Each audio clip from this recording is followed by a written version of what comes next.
a draft. It's a draft. It's basically, every part of it's changeable. Listening, we've been talking about this subject for a year, throwing this out 2 years, okay. But I've already heard that, okay, well, it costs too much, it's this or it's that. It's a draft, and it's basically, I'm trying to get something started so the council can take it from there. It's a 12-month pilot program that would allow a maximum of 4 town licensed food trucks to conduct their food operations at the Park Road or on the north side of Fountain Park daily, Monday through Friday, from 10 to 3, beginning immediately. And this is a resolution, so it doesn't have to be passed like an ordinance where you introduce it at one meeting and pass it at another.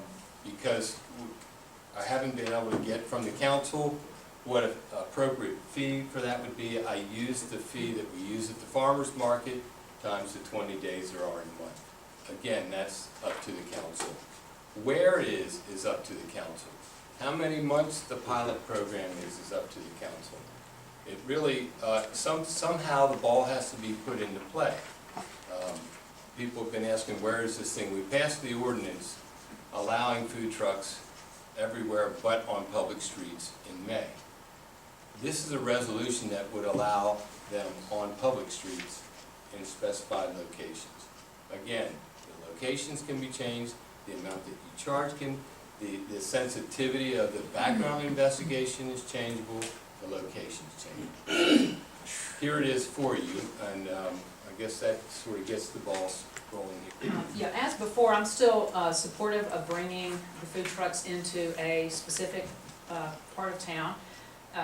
As the manager of the A&E district, I'm interested in getting more activity into the district. I'm especially interested in bringing the college students in and some younger people from the college campus.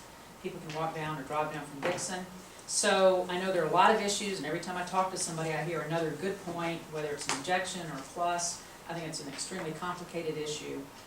But you know, I appreciate the council tackling it and trying to come to a place where it's going to be good for the town, good for the businesses, and it will show that you know we're open to these new ideas, to getting some new affordable food options for lunch downtown that, in my opinion, still will not be competing with our sit-down restaurants. I want to start by having the council members each say where they stand on this issue. It's been a while since we last voted. I think it was a 3-2 margin. It was very slim. It was a tight vote. And we initially did say we were going to do a pilot program and allow these trucks to set up for a specific time in specific areas downtown. But before we get into the semantics of what's in this resolution, I want to make sure that we have a majority on the council that we're in favor of this pilot program, because I feel like we did, but I don't know that we have the votes, to be honest. So I want to have each person say where they stand. Now we'll start with Liz and go this way. Thanks, Bruce. Sure. I voted in favor of the ordinance, the existing ordinance that we have, that permits food trucks to operate on private property in the commercial zone. And I believe that enterprising food truck owners can go around town and identify places. They can come to town hall if they need to find out, you know, who the property owner is and get into negotiation and set up business on private property. I have patronized food trucks. I spent the last week in Portland, Oregon, where food trucks are a massive part of the local food scene, but they all exist on private property. Because he has I think other the obligations. I think we can get into that, but the basic question is, are you okay with these guys operating on town-owned Oh, streets? yeah. Okay, let's hold off on the details till we Okay. make sure we have a majority. I've been very consistent on this from the very beginning.